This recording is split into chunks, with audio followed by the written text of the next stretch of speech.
I'm Joe Shaw. I'm the executive editor of the Press News Group, and I'd like to welcome you to a roundtable discussion that we are hosting along with our friends at the Sag Harbor Express with the two candidates in the 1st Congressional District for the House of Representatives seat, the incumbent Republican Lee Zeldin and the Democrat challenger Perry Gershon. This is going to be a 1-hour conversation, and I want to explain to the audience and to those of you participating that it's not a debate so much as a roundtable discussion. It's sort of similar to the kinds of interviews that newspapers conduct before we decide who to endorse in a race like this. And I want to note that neither the press newspapers or the Express have actually endorsed a candidate in this race yet. There will be no time limits for answers. We are going to try and keep a balance between the two candidates to give you a chance to answer the questions. But we are going to ask a multitude of questions on a variety of topics. Those questions will come from my colleague at the East Hampton Press. She's the editor of the East Hampton Press, Virginia Gershon.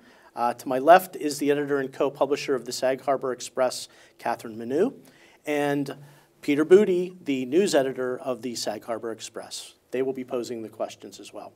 So we'll get started with a brief introduction from each candidate. We're going to let Mr. Gershon go first. Just very briefly, if you could introduce yourself to the audience. Great. Hi everyone, and thank you for joining, and thank you to our host for inviting us to do this. My name's Perry Gershon. I'm the Democratic challenger for New York 1 House of Representatives. The country is on the wrong track, and our district's needs are not being addressed. When it comes to health care, and specifically maintaining coverage for people with pre-existing conditions, when it comes to protecting the environment and protecting our clean air and water, and doing something about climate change, when it comes to gun safety and making our children safe in schools, and when it comes to women's issues like choice and women's rights to pay equality, we're not doing enough, certainly not from this district. And then on an economic level, we just passed a tax plan that's going to have a chilling effect on Long Island, on Suffolk County, on this district, on the east end of Long Island in particular, and we need to undo it as an absolute national priority. There's a sense of urgency that's not sufficiently felt. So all of that's my motivation for doing this, for change, the reason I think we need change. And I hope we get to talk about these issues more as the debate goes on. Okay, thank you, Mr. Gershon. Mr. Zeldin. Well, thank you both, both papers and all four of you for hosting us here today. Look forward to a great discussion on a lot of important issues to flush out our stances and being able to sort fact from fiction on a lot of important pressing priorities. It's been a privilege to represent this district. My message to people, whether they voted for me in the past or not, whether they're going to vote for me on November 6th, it really is a heartfelt, sincere thank you for what is an honor to represent the 1st Congressional District of New York. Brought home a lot of very important, really important victories all across the 1st District. Would love to talk about everything that we've done, but I think it's also important to talk about the future and where our community and our country are heading. So there's a lot to talk about. But certainly, a picture of reality today that, across our country where the economy is not, claim that the economy is not doing well and MS-13 isn't being defeated and that we aren't working hard to better secure our borders, that unfortunately is not the reality that I'm seeing. There's a lot that's going well. We still have challenges ahead, and I'm looking forward to helping do my part to meet them come January. Let's try and cover as many of the topics as we can in our brief time. Peter, if you want to start us off. I'll direct this to Mr. Zeldin to start, and hope I hear from Mr. Gershon too on the subject. But it was quite a while ago the news included the information that the Trump administration wants to encourage offshore oil drilling off the Atlantic coast. I think Florida was excluded, but I think there's concern on Long Island about what that means. Can you tell us what the status of that plan is and what your take on it is? I oppose the administration's proposal with regards to offshore drilling. I've been outspoken on that. The proposal had public hearings taking place in state capitals all across the eastern seaboard. The problem with that is that our state capital is hundreds of miles away from the area that's most impacted.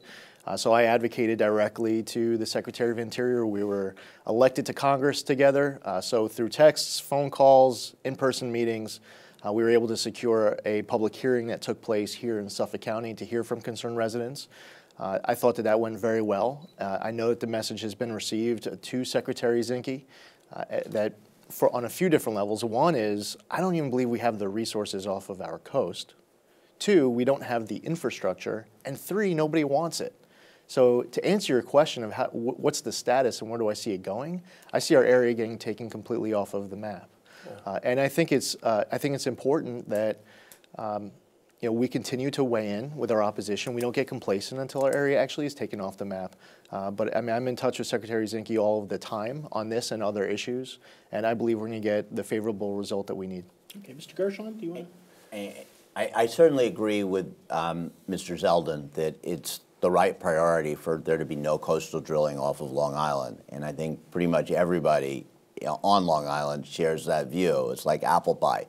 However, I think my issue and most people's issue is if you don't want coastal drilling off Long Island, you really need to say no coastal drilling off the entire Atlantic seaboard. It's very hard to lobby for a special exception for one particular area, because if Long Island wants it, so does Massachusetts, so does New Jersey. So I think the proper direction, if you want to make it not happen, is to oppose all Atlantic seaboard drilling, and that's certainly my position.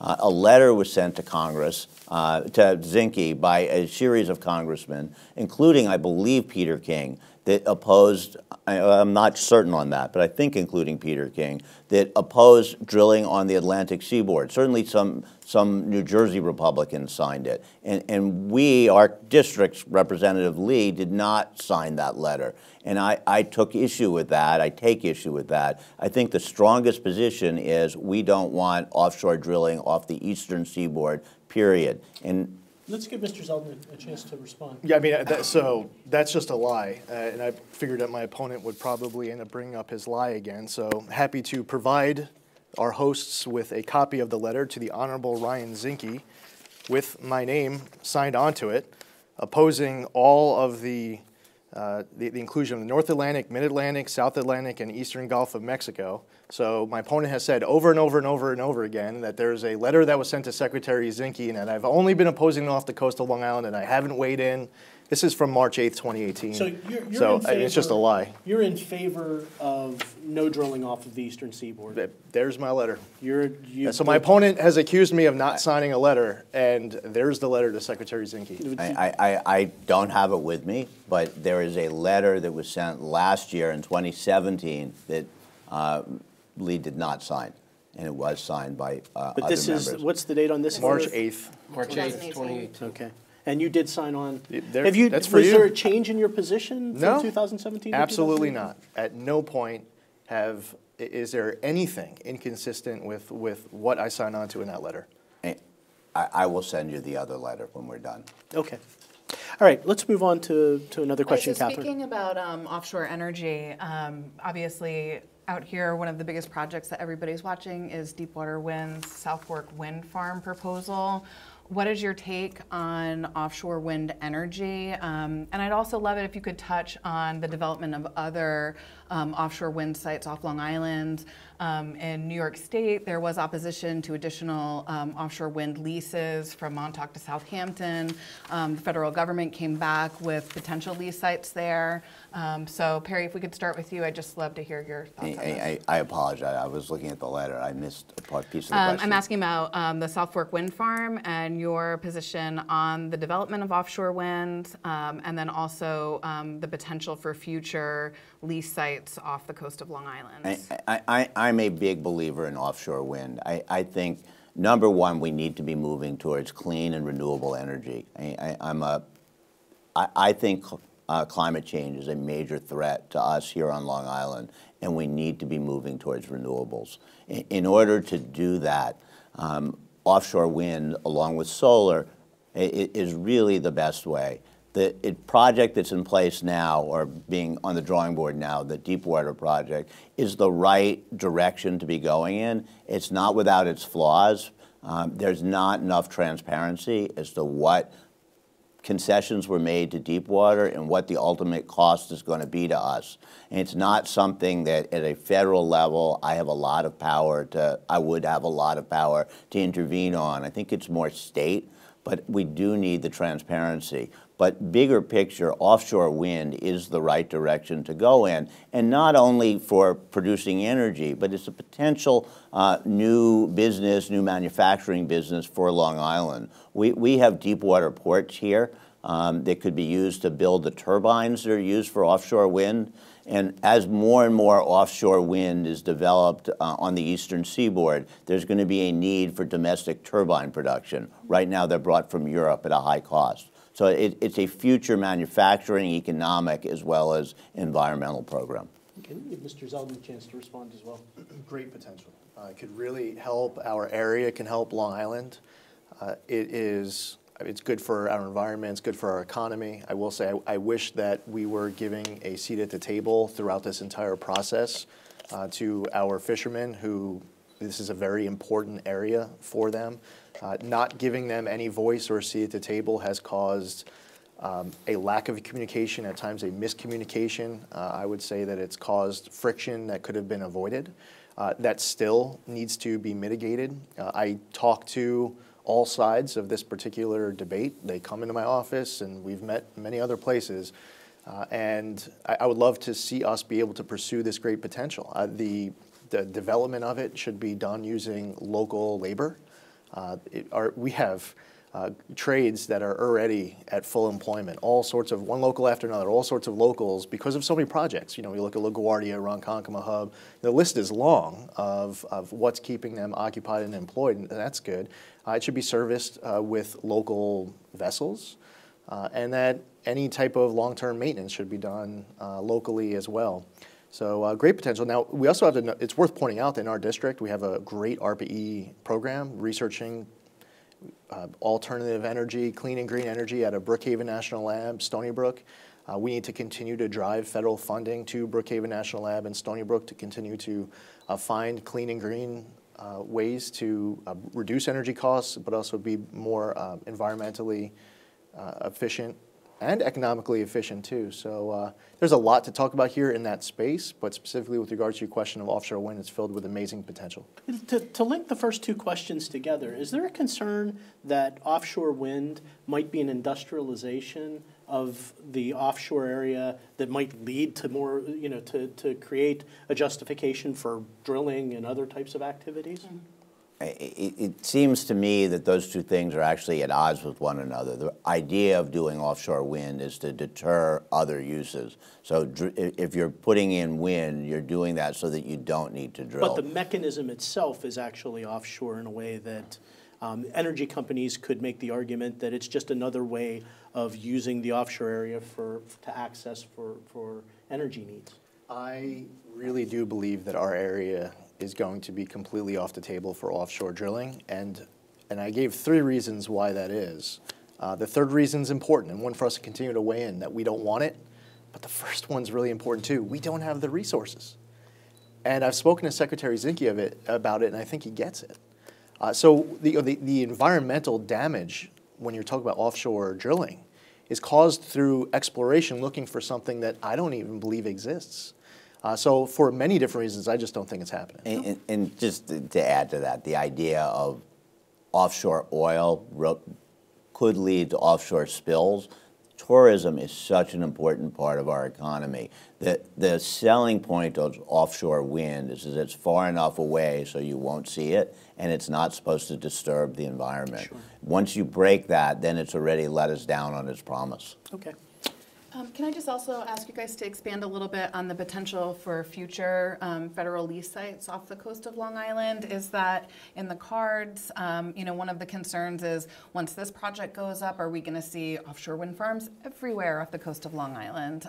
So if you could just weigh in on that. Well, the answer is I don't know. We don't know. No one at this table knows. There's no one that you could really talk to down in Washington who knows, because you go from one administration to the next and you go from one vision to the next. I do not anticipate there being a growth of all sorts of industrialization off of our coast. However, In the meantime, we need to stay on total offense to make sure that our area off of our coast is on our terms. So I don't believe that that is something that is imminent or even medium range down the road. I don't think it would be fair or accurate for anyone to give any guarantees as far as what this debate looks like 5, 10, or 20 years from now. But as far as imminently or over the course of the next few years, I'm not hearing anything about it. Mr. Gershon, you want Just to focus on the question, I think you asked, if you have one offshore wind lease, you're going to have more offshore wind leases. I think the comfort I get is as you have one and as you see it, if people see a harm from it, for instance, if the promise that we won't see it is broken, it'll be a lot less popular to put the next one in. If people are getting power at a reduced rate and it's putting people to work, then the promise for future ones, it will lead popular opinion to be supportive of future wind development. Okay. Virginia? I'm starting with Actually, Mr. yeah, you Gershon, can start right? with Mr. Gershon. moving to immigration. Excuse me, Catherine and I were just talking about how deeply sort of integrated into Southampton town and East Hampton town schools and our local economy immigrants are, legal and illegal. And you know, at the national level, the rhetoric is very sort of maybe hostile. You know, Trump is talking about sending troops to the southern border with the caravan coming, building the wall. And generally, I'd like to know, do you think that the principle of immigration is a harm, you know, a threat to this country, or something that's, you know, integral to it? I'm the child of the grandson of immigrants in my family.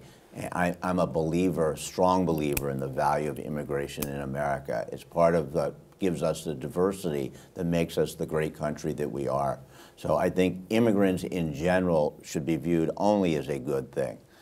In terms of how we deal with some of the immigration issues that we have, and we can bifurcate it, I'm a strong proponent of a DREAM Act and giving DACA recipients a path to citizenship. And I'd like to see legislation passed that just does that without linking it to anything else. I don't think linking DACA to other bills is appropriate. I'd like to see comprehensive immigration reform at the same time. And it must be bipartisan, and you cannot pass a Republican-only plan or a Democratic-only plan and make it work. Among the other reasons, Lee mentioned earlier that administrations change and the makeup of our government changes. So having something, immigration policy that's got a bipartisan coalition behind it, I think is critical. And we had a model for something in the 2000s when George Bush was president. It got through the Senate, it got the necessary votes to get through a filibuster. So it was a true bipartisan effort, and President Bush was ready to sign it. Unfortunately, the House didn't pass it. But it's a model for what can work, and I believe in my heart of hearts that there is the potential, if we'll work together, to pass bipartisan immigration reform. Let's give Mr. Zeldin a chance to get in on the conversation. To most directly answer the question, and then I'll also expand on it, immigration is critically important. We have a great problem right now in our country. There are more available jobs than people to fill the positions. We need more legal immigration. We have that problem right here in the 1st Congressional District. We have businesses that have $60,000, $70,000, $80,000 a year, that positions that they can't fill. We have other positions that don't pay anywhere near as much, but they don't have the workforce to pay for it. We need to expand the amount of visa cap, the visa cap, to have more guest workers coming to Long Island, to come to the East End. For some, it's agriculture. For some, it's the tourism and hospitality industry. They should be able to have more certainty so that earlier on in the year, before the season starts, as opposed to waiting 6 weeks into a season for an approval that you're going to get anyway and have to jump through all sorts of hoops promoting a position that isn't going to get filled anywhere other than your guest workers. You should just be able to have that certainty, so for the start of the season, you have your employees come year after year. I strongly support legal immigration. I oppose illegal immigration. I have a problem with people who do not respect our rules of how to come to our country.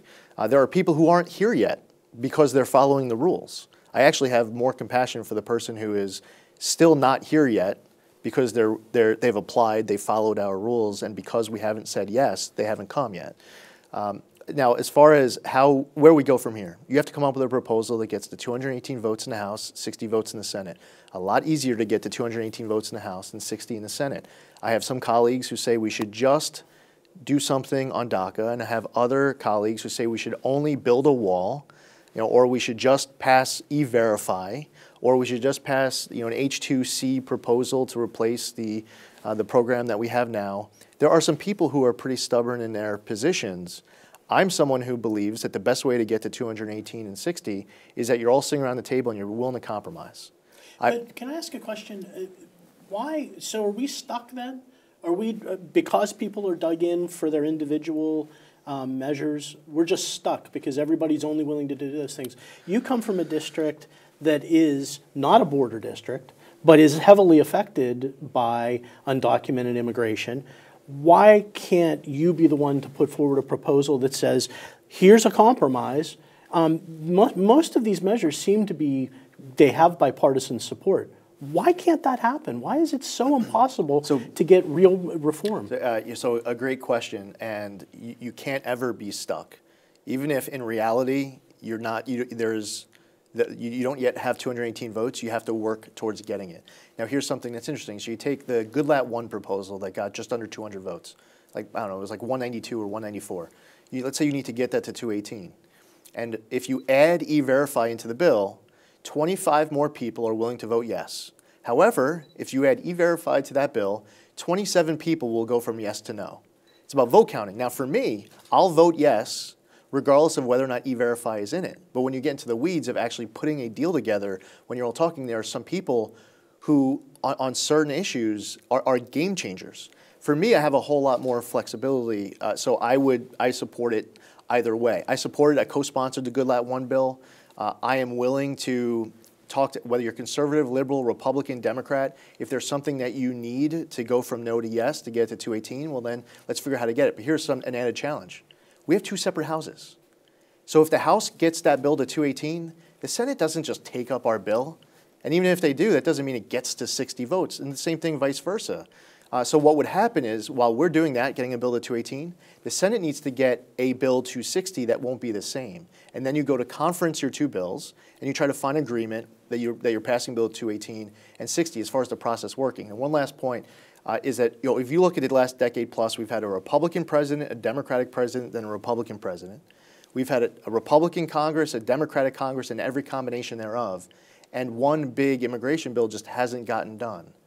So this is something that's been elusive, but whoever is in the minority at that moment when you're giving votes, one of the problems is the politics of it. Because if you get it done right now, it is more a win for a Republican president and a Republican Congress than it is for a Democrat. By the way, if it was changed, if it was reversed, if it was a Democratic president, Democratic Congress, and Republicans are giving their vote, it would be more a Democratic win. So thanks for being Let me generous jump with your in. time. So he's outlined the problem. What do you bring to the table that would break that cycle? Let me just comment on what he said, because it all sounds great as it came out. But in terms of getting to 218 votes, there were no Democratic votes on the proposals that we're talking about. And if you really want to have immigration reform that works, you have to bring in people from both parties. The one step we took that I like to cite is what we did when Bush was president, because it had Democratic and Republican votes in the Senate. That was a true immigration compromise. What's been talked about in the House, the plan that almost got through and didn't get to 218 votes, those were Republicans who couldn't even agree on their own bill. There was no bipartisanship to that whatsoever. We need to find something that will work for both parties to stop the gamesmanship and the showmanship and the partisan rhetoric. And maybe So what do you propose to address that? You specifically, if you're elected to this seat, what's your proposal to fix it? I think we need to have some form of lottery. I don't think eliminating the lottery is good because we lose diversity. but we also need to make sure that companies that are supposed to have their workers, that have needs for workers, can get them. That people, when they come into this country, are able to stay here, but don't overstay their welcome. That has border security with true enforcement and dollars there to enforce border security, but not a border wall, because I don't think a border wall works. A border wall, maybe in a piece of the border, a border wall might add to security, a small border wall. I don't have a problem with that. But the idea of building a wall on the entire southern border, I think, doesn't work. But there's enough consensus, I think, and I haven't been there, so I confess I alone can't fix anything. But I believe that people, when motivated, can find consensus. My business career the last 25 years was all about building consensus between real estate borrowers, people who wanted to borrow money against the value of their property, and real estate lenders, people who wanted to give that money out and make sure it came back. And there were many, many issues that people would discuss and fight about. But we got things done, and people came back to my company for repeat business. That's the mark of a good deal, and I think that's what we need more in government. We could probably do the entire hour on immigration, but let me ask you very quickly, do you support the president's idea for a big, beautiful wall on the southern border? So as I'm listening to the back and forth, this is the thought that came to my mind, and I'm glad you're asking this follow-up question. I was stationed in Fort Huachuca, Arizona, talking about a wall that exists already. You have a 9,000-foot wall there right now. It's called the Huachuca Mountains. People cross over it every day. They picked the wrong 9,000-foot wall to cross over because you have the home of the United States Army Intelligence Center and a Border Patrol post testing out our greatest, newest, latest technologies. You have a natural border. No, by the way, so no one's proposing a 30-foot wall on top of a 9,000-foot mountain. You have a natural barrier right now of water that separates our country with Mexico. No one's proposing a 30-foot fence in the middle of the Rio Grande. You have areas that already have a border wall right now, and it's working. You have other areas that do not have a border wall, and it should.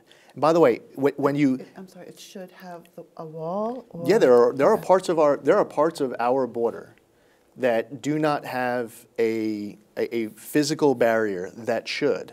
That if you take a soundbite of build a wall or don't build a wall, and then decide to maybe sit down at a table like this where you can really flush things out, and I'm glad you're hosting this, is that beyond the soundbite, what we really should be talking about are what areas of our border need a man-made physical structure where there's a vulnerability right now that needs to get addressed. Where on our border do we need increased technology? Where along our border do we need additional Border Patrol agents to be able to do their job?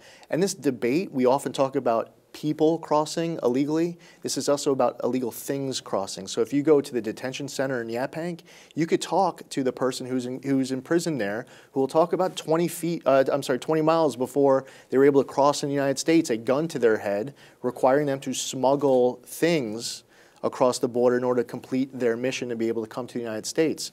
So it's about giving resources to DEA, to FBI. It's working with foreign governments, because some of this stuff, it doesn't just come from Mexico.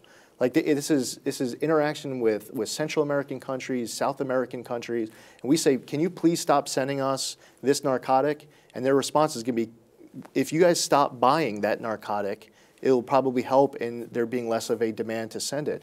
So as far as the build a wall or don't build a wall, I support building a physical structure in these vulnerable parts of our border where there aren't one and should be. I completely support that. Let me give Mr. Gershon a chance. I'm sorry. Okay, go ahead. No, you go ahead.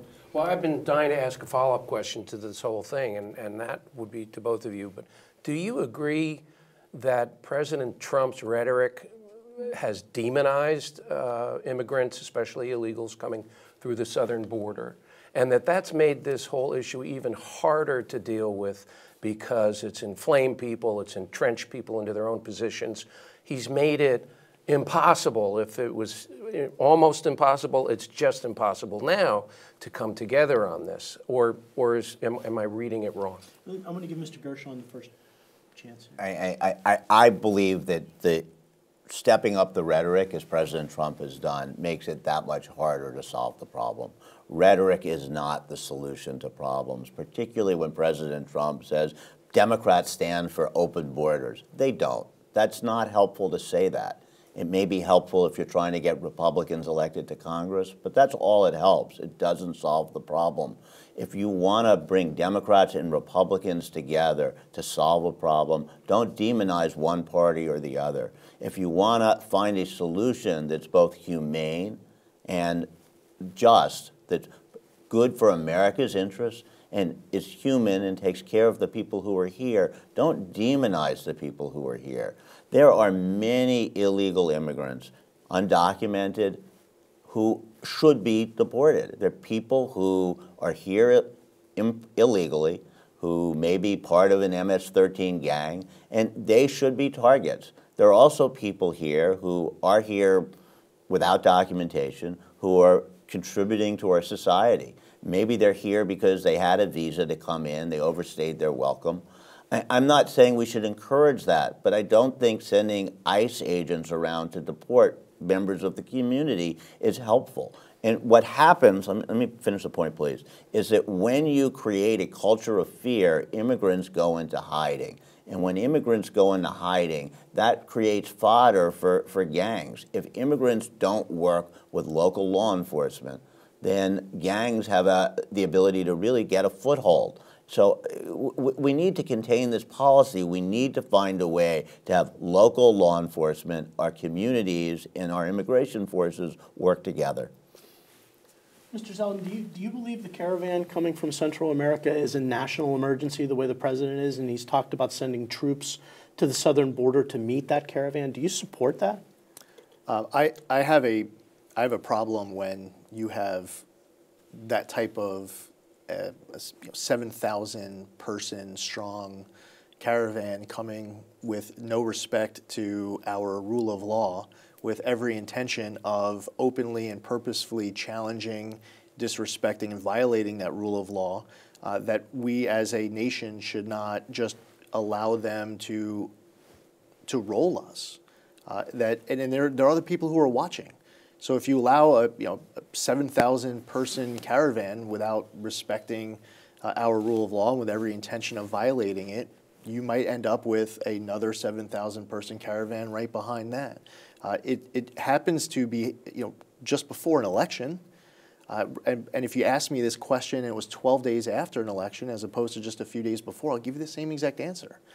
If you asked me this question 10 years ago, I would have given you the same exact answer, and trust me, I mean, I'm willing to agree that all 6 of us at this table were not predicting that Donald Trump was going to be the President of the United States in a decade.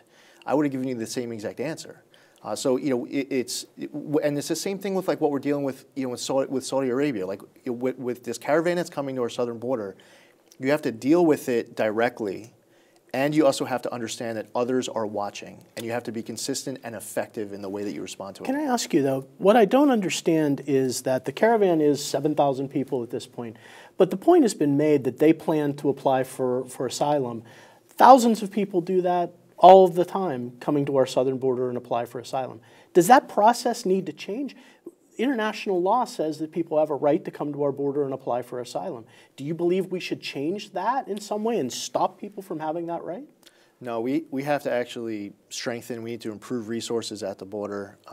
When we have people come to our border, there's primarily 4 different things that you can do with them. You can detain an adult and a child together if they're an immediate family member. You can detain them separately. You can release both, or you can detain the adult and release the child as a UAC. I disagree with the policy of releasing a child into the UAC, into the United States as a UAC. I think that's a bad policy, the separation policy. I don't agree with the idea of just releasing them once they come into our country. That's not good either. I agree with keeping the family unit together, and the best way to handle this, to most directly answer your question, is to adjudicate the case as quickly and effectively as possible. So whenever anyone presents themselves at any place of entry into the United States, in the case of this caravan, wherever they end up arriving at that point, the entire caravan would be detained. and that you would be processing their applications as quickly and effectively as possible.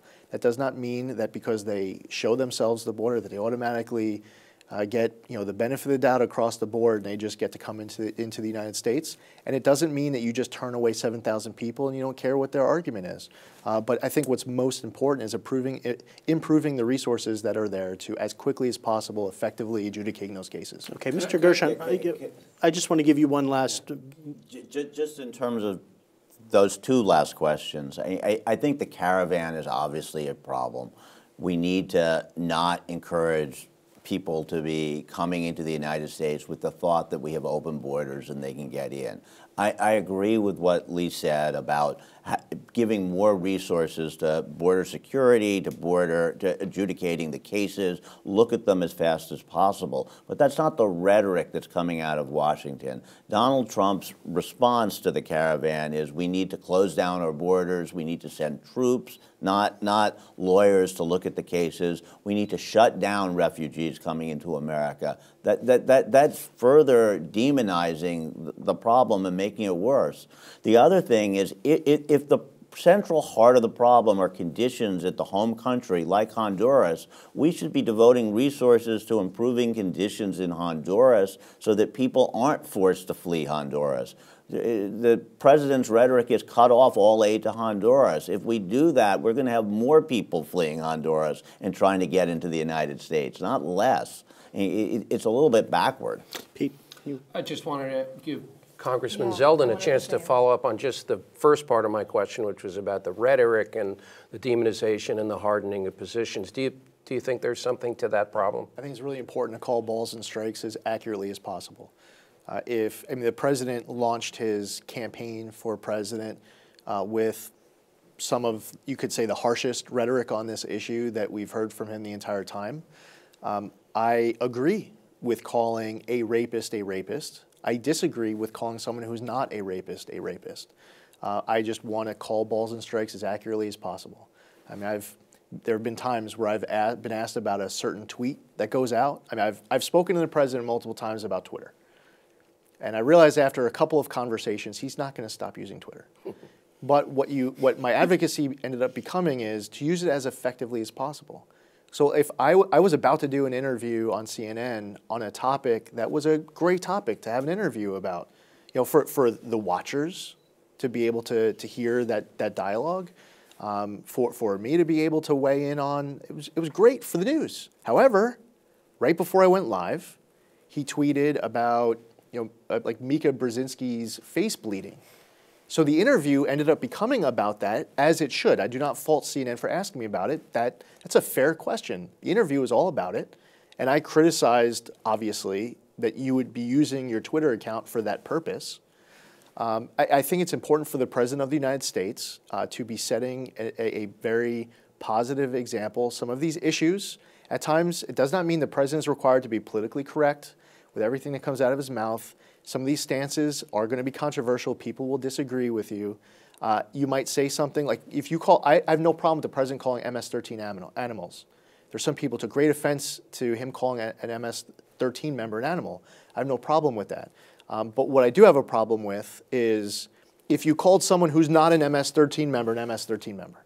If you called someone who is not responsible for sex trafficking, drug trafficking, or human trafficking, a sex trafficker, a human trafficker, a drug trafficker. So I think that's my biggest critique, is that at times the rhetoric may be criticizing someone for something that they didn't actually do. Very briefly, so we can move on. Some rhetoric, all rhetoric is not alike. So talking about Mika Brzezinski is bad, it's disgusting, but it's on a worldwide level harmless. When you suggest that they're Middle Easterners that are part of the caravan just to stir up more emotion, there's no truth to it. He's just throwing that out to get people anger, more enraged. That's not helpful for how we move forward as a society. That's what leads to making problems like immigration that much more unsolvable. Okay. Catherine, do you want to ask?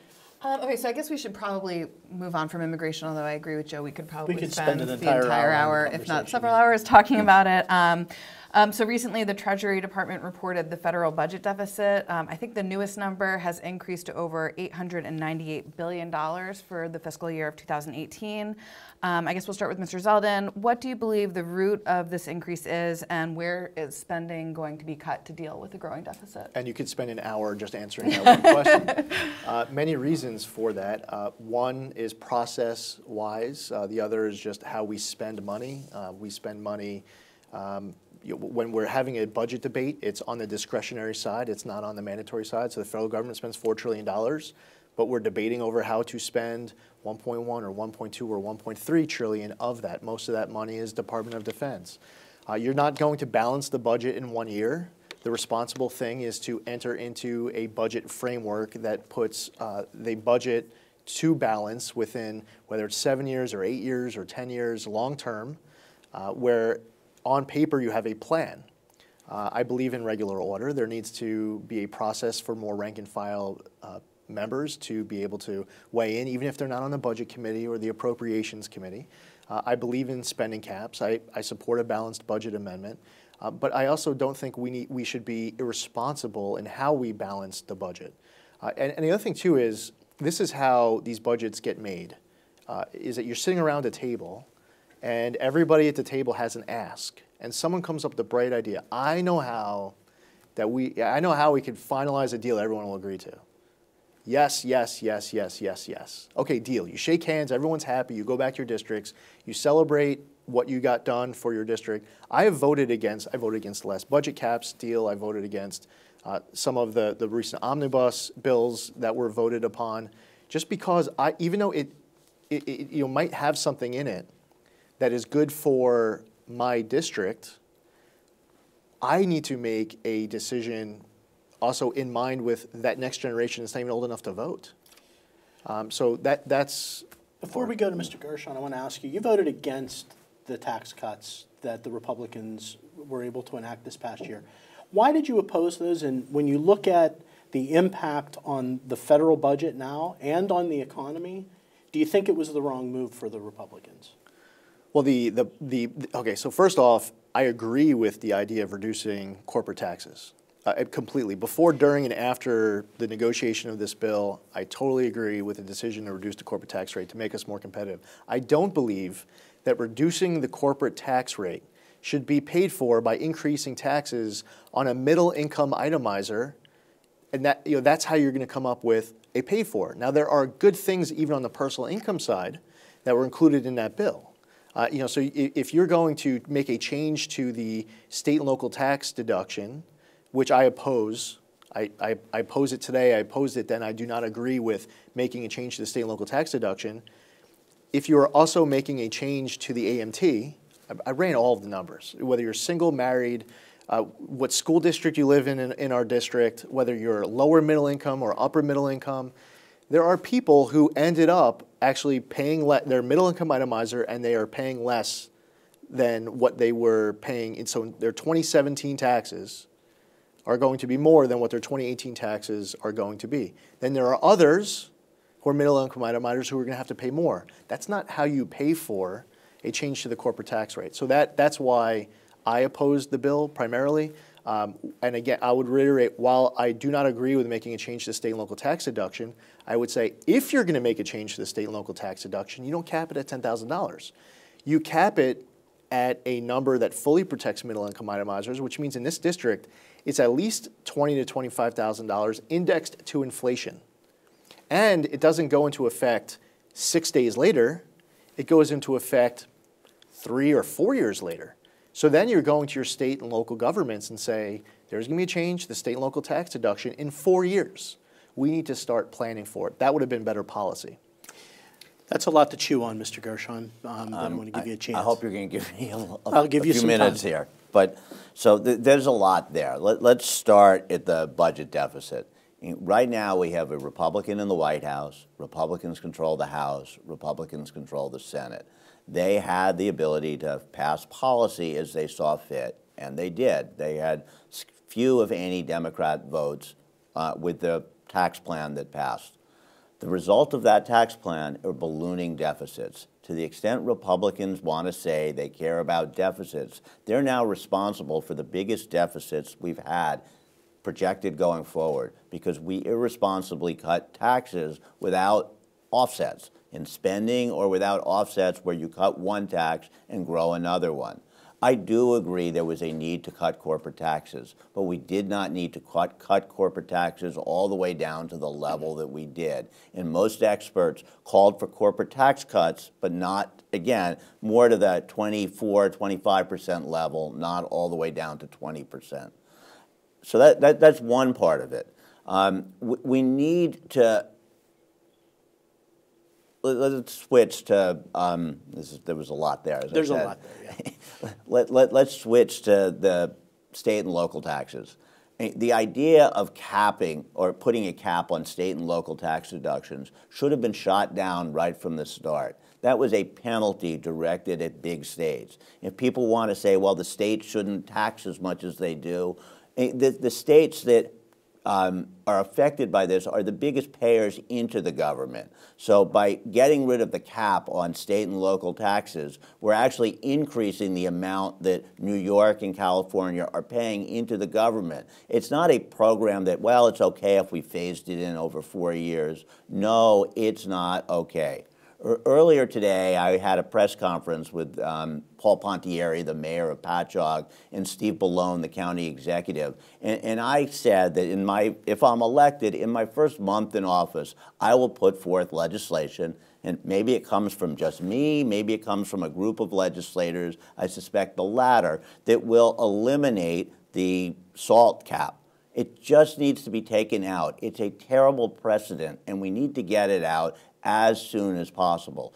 It's great to say you oppose it, but let's take action and get it out of the tax code before this ingrained idea comes in that it's okay to charge certain states more, the bigger payers. There's a reason why we have higher taxes in New York and in California. There's services that go with it. Our populations are different, and we're being doubly taxed when we're not allowed to deduct state and local taxes. So we must get that out.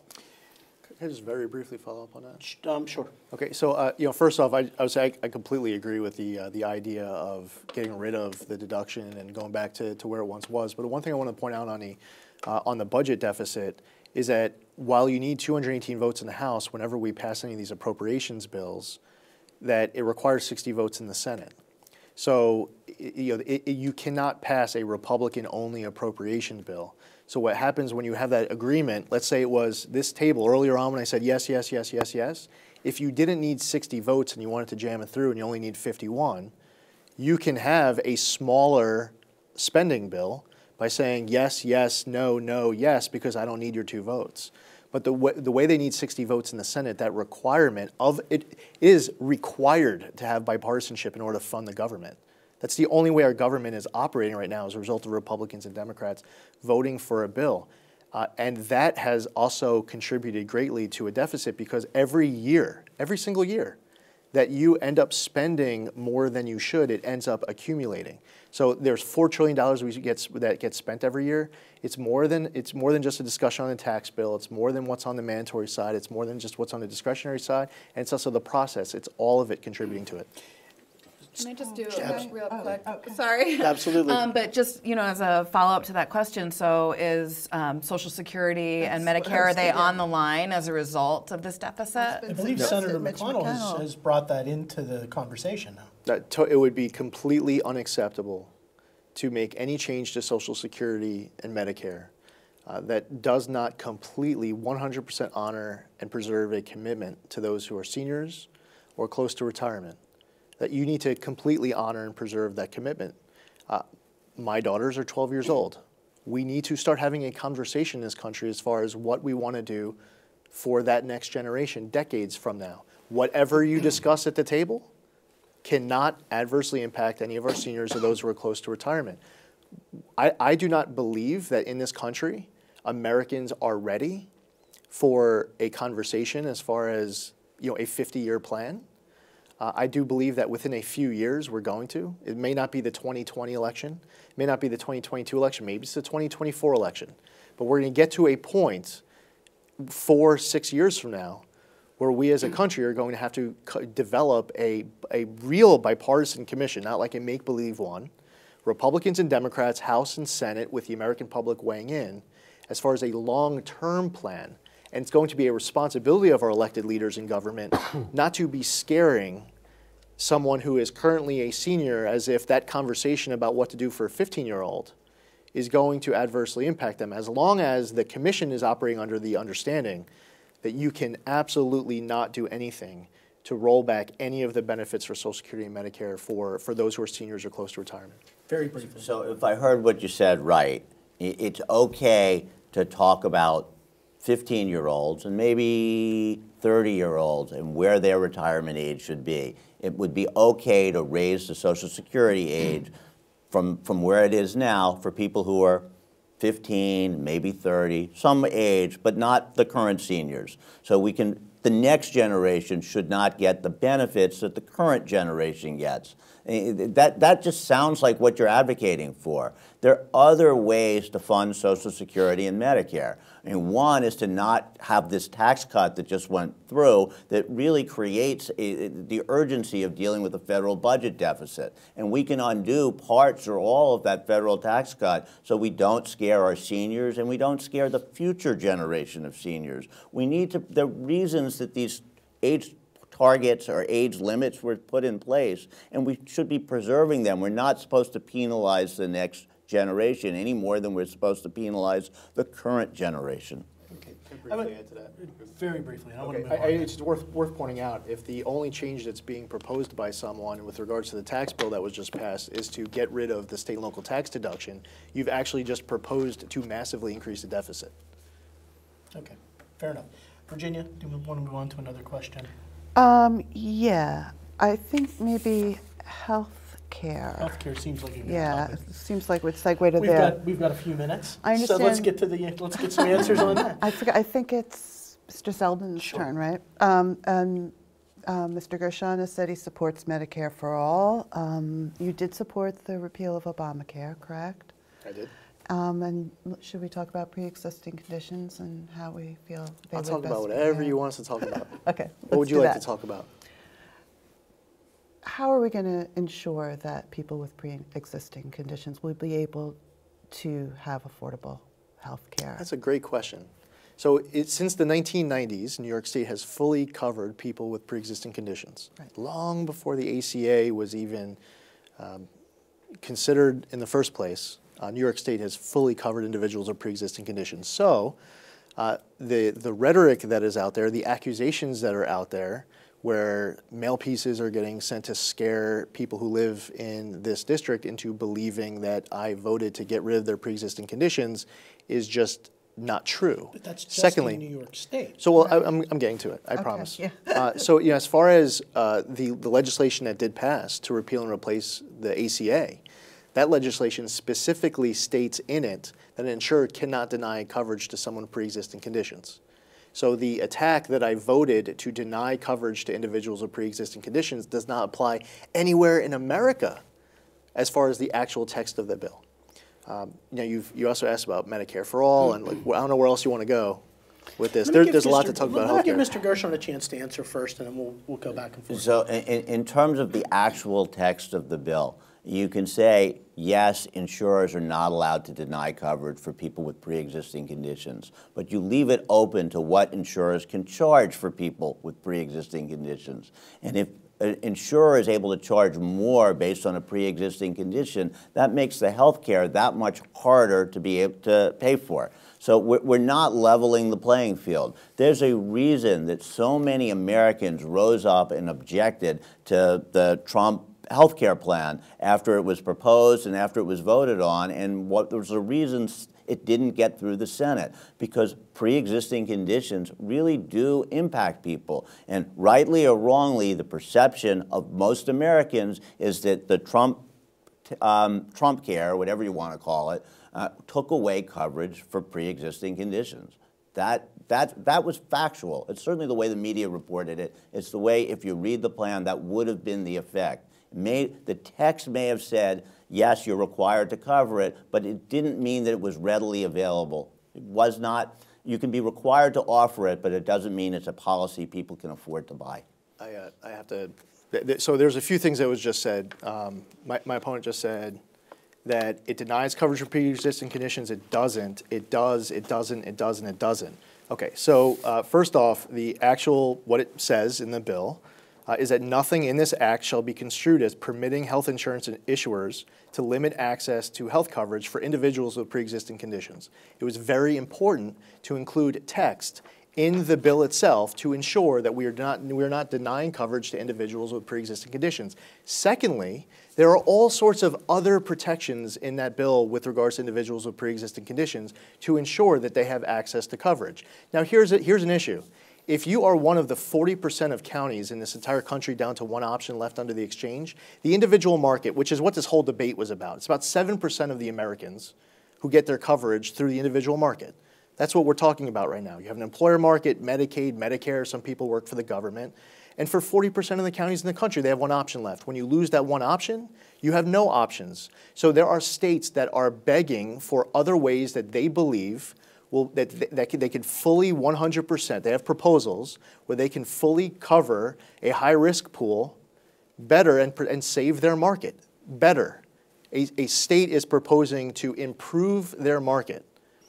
So if in developing that flexibility for a state to be able to cover individuals with pre-existing conditions, we wrote text that says if you want to apply for a waiver, these are all of the different factors that must be met, including you cannot deny coverage for individuals with pre-existing conditions. That is just one part of a bill that specifically states that an insurer cannot deny coverage for pre-existing conditions, with a whole bunch of other things like as long as you maintain continuous coverage, that you can't get charged more. And even if you don't maintain continuous coverage, you have a choice. Like you can, if you want to go get coverage again, then I think it's up to like 20 or 25% for 12 months. You can get charged more as an incentive to maintain continuous coverage. But the entire waiver application to the federal government, the entire waiver application requires you to completely cover individuals with pre-existing conditions. You cannot deny them.